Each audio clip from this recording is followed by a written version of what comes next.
Ester 6. Mordekai dihormati. Pada malam itu juga raja tidak dapat tidur.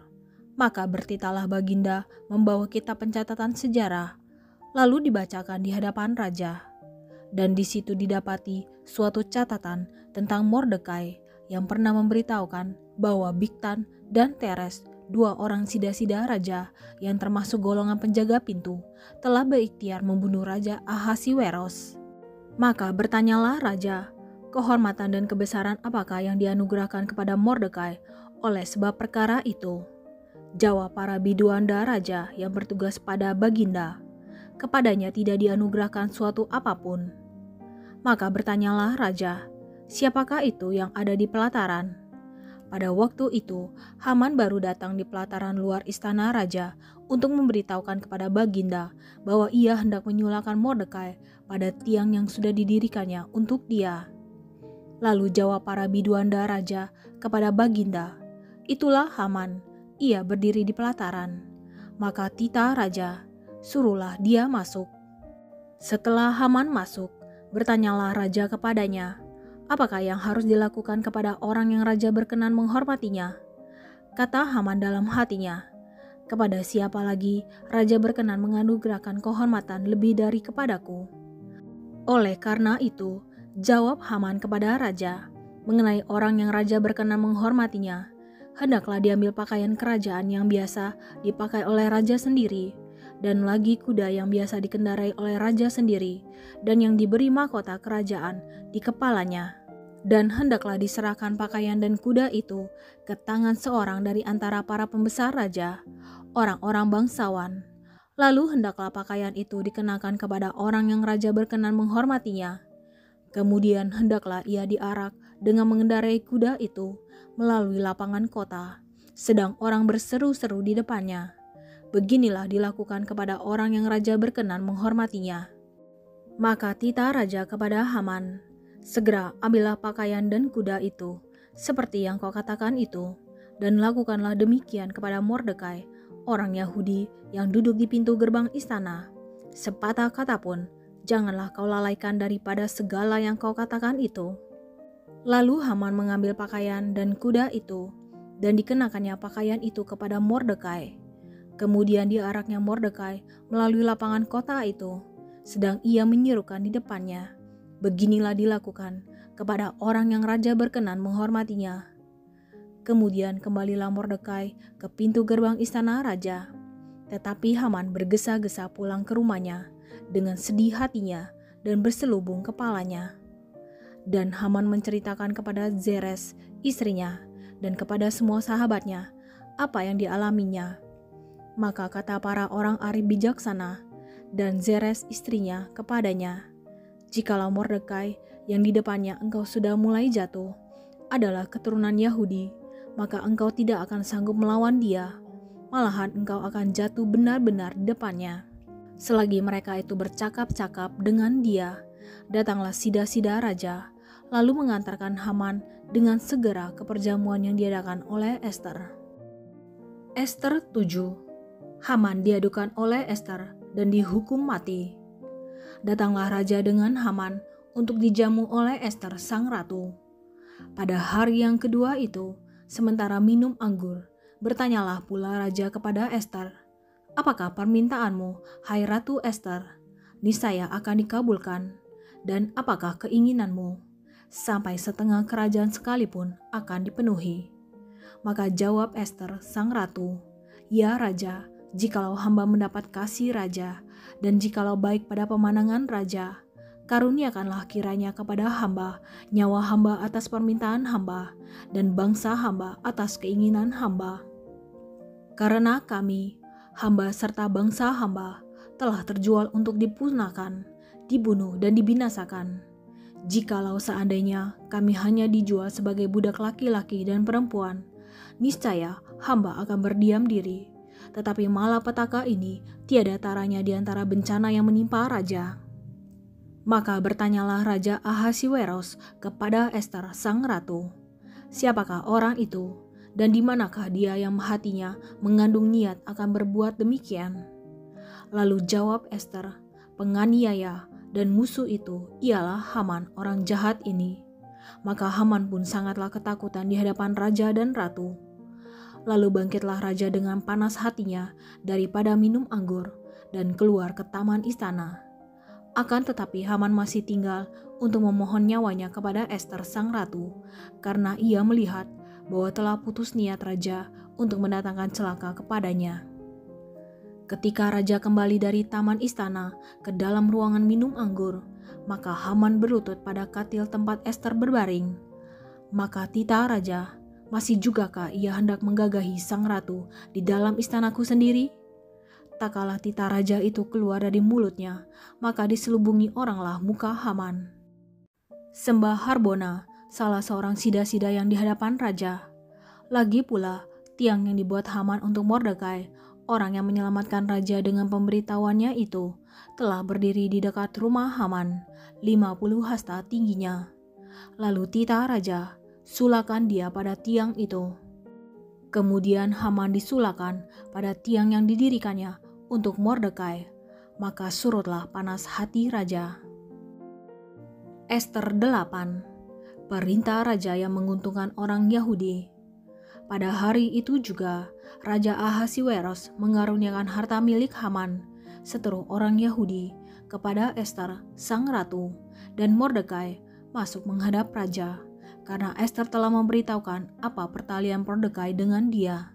Maka raja mencabut cincin meterai yang diambil daripada Haman, lalu diserahkannya kepada Mordekai, dan Mordekai diangkat oleh Ester menjadi kuasa atas harta milik Haman. Kemudian Ester berkata lagi kepada raja sambil sujud pada kakinya dan menangis memohon karunia-Nya, supaya dibatalkannya maksud jahat Haman, orang Agag itu, serta rancangan yang sudah dibuatnya terhadap orang Yahudi. Maka raja mengulurkan tongkat emas kepada Ester, lalu bangkitlah Ester dan berdiri di hadapan raja. Serta sembahnya, jikalau baik pada pemandangan raja, dan jikalau hamba mendapat kasih raja, dan hal ini kiranya dipandang benar oleh raja, dan raja berkenan kepada hamba, maka hendaklah dikeluarkan surat titah untuk menarik kembali surat-surat yang berisi rancangan Haman bin Hamedata, orang Agag itu, yang ditulisnya untuk membinasakan orang Yahudi di dalam semua daerah kerajaan.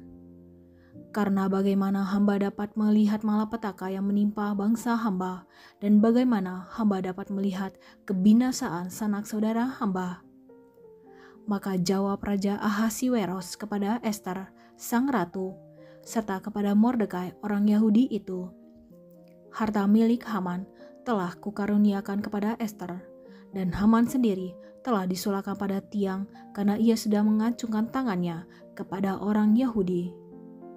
Tuliskanlah atas nama raja apa yang kamu pandang baik tentang orang Yahudi, dan meteraikanlah surat itu dengan cincin meterai raja. Karena surat yang dituliskan atas nama raja dan dimateraikan dengan cincin materai raja tidak dapat ditarik kembali. Pada waktu itu juga dipanggillah para panitera raja dalam bulan yang ketiga, yakni bulan Siwan, pada tanggal 23, dan sesuai dengan segala yang diperintahkan Mordekai, ditulislah surat kepada orang Yahudi dan kepada para wakil pemerintah, para bupati, dan para pembesar daerah dari India sampai ke Ethiopia, 127 daerah, kepada tiap-tiap daerah menurut tulisannya, dan kepada tiap-tiap bangsa menurut bahasanya, dan juga kepada orang Yahudi menurut tulisan dan bahasanya. Maka ditulislah pesan atas nama Raja Ahasiweros dan dimeteraikan dengan cincin meterai raja. Lalu dengan perantaraan pesuruh-pesuruh cepat yang berkuda, yang mengendarai kuda kerajaan yang tangkas, yang diternakan di perkudaan, dikirimkanlah surat-surat yang isinya raja mengizinkan orang Yahudi di tiap-tiap kota untuk berkumpul dan mempertahankan nyawanya, serta memunahkan, membunuh, atau membinasakan segala tentara, bahkan anak-anak dan perempuan-perempuan dari bangsa dan daerah yang hendak menyerang mereka, dan untuk merampas harta miliknya. Pada hari yang sama, di segala daerah Raja Ahasiweros, pada tanggal 13 bulan yang ke-12, yakni bulan Adar.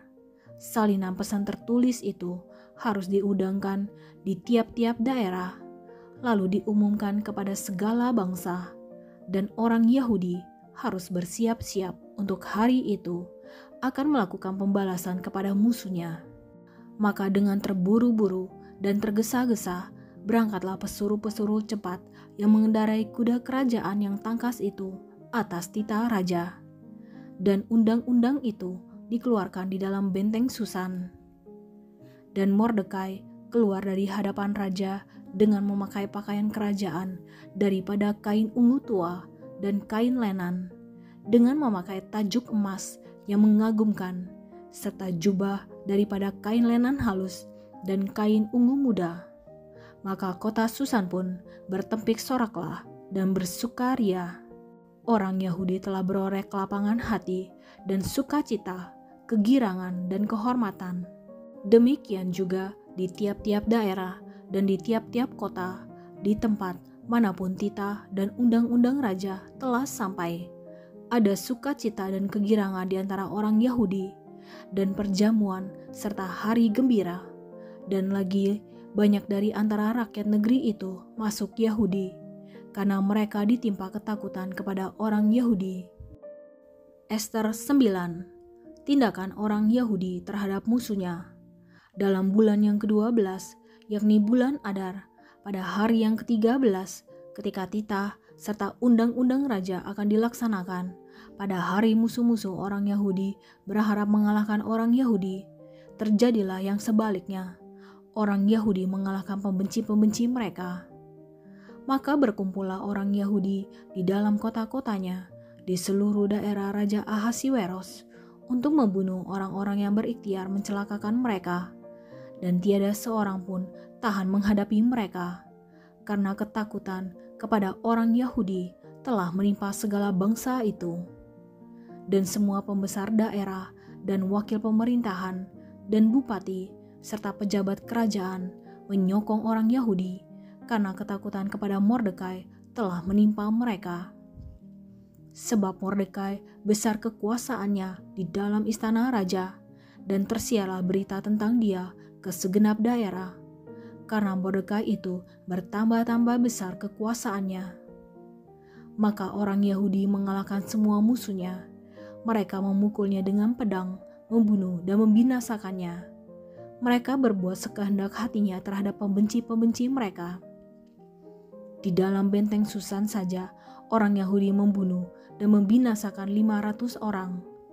Juga Parsandata, Dalfon, Aspata, Porata, Adalia, Aridata, Parmasta, Arisai, Aridai, dan Wasdata. Ke-10 anak laki-laki Haman bin Hamedata, seteru orang Yahudi, dibunuh oleh mereka. Tetapi kepada barang rampasan tidaklah mereka mengulurkan tangan. Pada hari itu juga jumlah orang-orang yang terbunuh di dalam benteng Susan disampaikan ke hadapan raja. Lalu titah raja kepada Ester sang ratu, di dalam benteng Susan saja orang Yahudi telah membunuh dan membinasakan 500 orang beserta ke-10 anak Haman. Di daerah-daerah kerajaan yang lain, entahlah apa yang diperbuat mereka, dan apakah permintaanmu sekarang, niscaya akan dikabulkan, dan apakah keinginanmu lagi, niscaya dipenuhi. Lalu jawab Ester, jikalau baik pada pemandangan raja, diizinkanlah kiranya kepada orang Yahudi yang disusun untuk berbuat besok pun sesuai dengan undang-undang untuk hari ini, dan ke-10 anak Haman itu hendaklah disulakan pada tiang. Raja pun menitahkan berbuat demikian, maka undang-undang itu dikeluarkan di Susan, dan ke-10 anak Haman disulakan orang. Jadi berkumpullah orang Yahudi yang di Susan pada hari yang ke-14 pada bulan Adar juga, dan dibunuhnyalah di Susan 300 orang. Tetapi kepada barang rampasan tidaklah mereka mengulurkan tangan. Orang Yahudi yang lain yang ada di dalam daerah kerajaan berkumpul dan mempertahankan nyawanya, serta mendapat keamanan terhadap musuhnya. Mereka membunuh 75.000 orang di antara pembenci-pembenci mereka. Tetapi kepada barang rampasan tidaklah mereka mengulurkan tangan. Hal itu terjadi pada hari yang ke-13 dalam bulan Adar. Pada hari yang ke-14 berhentilah mereka, dan hari itu dijadikan mereka hari perjamuan dan sukacita. Akan tetapi orang Yahudi yang di Susan berkumpul, baik pada hari yang ke-13, baik pada hari yang ke-14 dalam bulan itu. Lalu berhentilah mereka pada hari yang ke-15, dan hari itu dijadikan mereka hari perjamuan dan sukacita.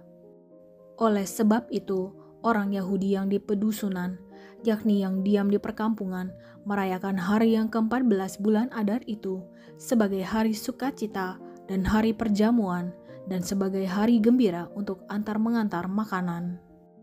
Penetapan Hari Raya Purim.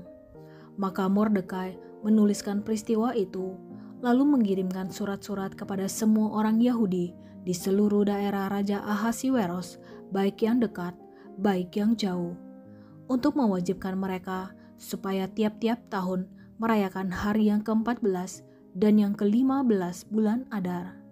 Karena pada hari-hari itulah orang Yahudi mendapat keamanan terhadap musuhnya, dan dalam bulan itulah duka cita mereka berubah menjadi sukacita, dan hari perkabungan menjadi hari gembira, dan supaya menjadikan hari-hari itu hari perjamuan dan sukacita, dan hari untuk antar-mengantar makanan, dan untuk bersedekah kepada orang-orang miskin.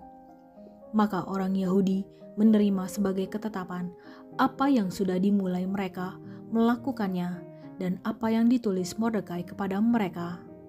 Sesungguhnya Haman bin Hamedata, orang Agag, seteru semua orang Yahudi itu, telah merancangkan hendak membinasakan orang Yahudi, dan dia pun telah membuang Pur, yakni undi, untuk menghancurkan dan membinasakan mereka.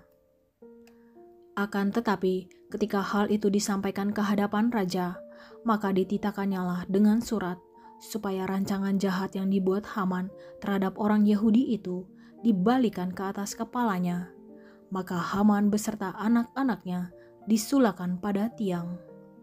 Oleh sebab itulah hari-hari itu disebut Purim, menurut kata Pur.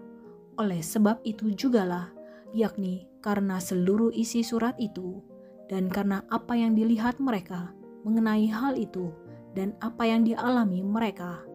Orang Yahudi menerima sebagai kewajiban dan sebagai ketetapan bagi dirinya sendiri dan keturunannya, dan bagi sekalian orang yang akan bergabung dengan mereka, bahwa mereka tidak akan melampaui merayakan kedua hari itu tiap-tiap tahun, menurut yang dituliskan tentang itu, dan pada waktu yang ditentukan.